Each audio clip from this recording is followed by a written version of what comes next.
கடந்த சில நிதி ஆயோக் கூட்டங்களில் தமிழக முதல்வர் பங்கேற்காமல் எதிர்ப்பு தெரிவித்தது ஒரு அடையாள போராட்டம்.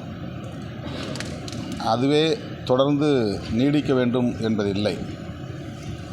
இந்த முறை முதலமைச்சர்கள் கலந்து கொண்டு தமிழ்நாடு அரசுக்கு ஒதுக்க வேண்டிய நிதியை ஒதுக்க வேண்டும், நிலுவையில் இருக்கிற நிதியை உடனடியாக வழங்க வேண்டும் என்று வலியுறுத்தியிருக்கிறார்.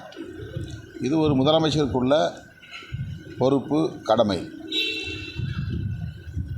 பாஜக அல்லாத பிற கட்சிகள் ஆளும் மாநிலங்களில் இந்திய ஒன்றிய அரசு ஆளுநர் மூலமாக நெருக்கடிகளை தருவது என்பதையும் தாண்டி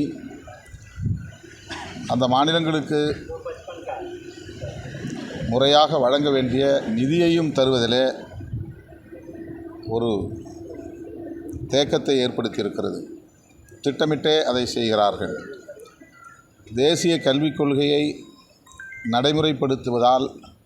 நடைமுறைப்படுத்த தவறுவதால் இந்த கல்விக்கென ஒதுக்குகிற நிதியை நாங்கள் தரமாட்டோம் என்று அடம்பிடிக்கிறார்கள்.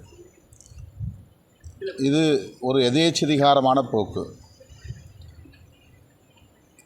இவ்வாறு தடுத்து வைத்திருப்பதை அல்லது நிறுத்தி வைத்திருப்பதை தமிழ்நாடு மாநில அரசுக்கு ஒதுக்க வேண்டும், உடனடியாக அதை வழங்க வேண்டும் என்று இந்த கூட்டத்திலே முதலமைச்சர் வலியுறுத்தியிருக்கிறார். இது தமிழ்நாட்டு நலன்களுக்கு உகந்த ஒரு அணுகுமுறை. இதனை விமர்சிப்பது முற்றிலும் அரசியல் உள்நோக்கம் கொண்டது. வெள்ளை கொடி எடுத்துட்டு போயிருக்காரு தமிழக.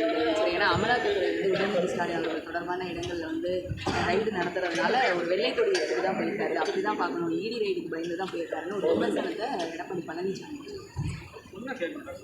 எதிர்கட்சி அந்த கருப்பு பலு விட்டவர்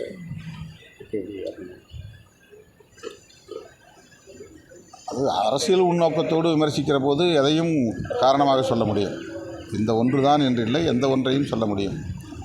பாஜக திமுகவோடு நெருங்கிவிடக்கூடாது, நல்ல இணக்கத்தை உருவாக்கி கொள்ளக்கூடாது என்கிற பதற்றம் அவர்களிடையே வெளிப்படுகிறது. திமுக மதசார்பற்ற முற்போக்கு கூட்டணியை தலைமை தாங்கி வழிநடத்துகிற போது அப்படி ஒரு வரலாற்று பிழையை அது செய்ய வாய்ப்பில்லை என்பது தமிழ்நாட்டு மக்கள் அறிந்த ஒரு உண்மை. அது எதிர்க்கட்சித் தலைவர் எடப்பாடி பழனிசாமி அவர்களுக்கும் நன்கு தெரியும். ஆனால் திமுகவின் மீது ஒரு சந்தேகத்தை எழுப்புவது என்கிற அடிப்படையில் இந்த விமர்சனத்தை முன்வைக்கிறார் என்று நான் கருதுகிறேன்.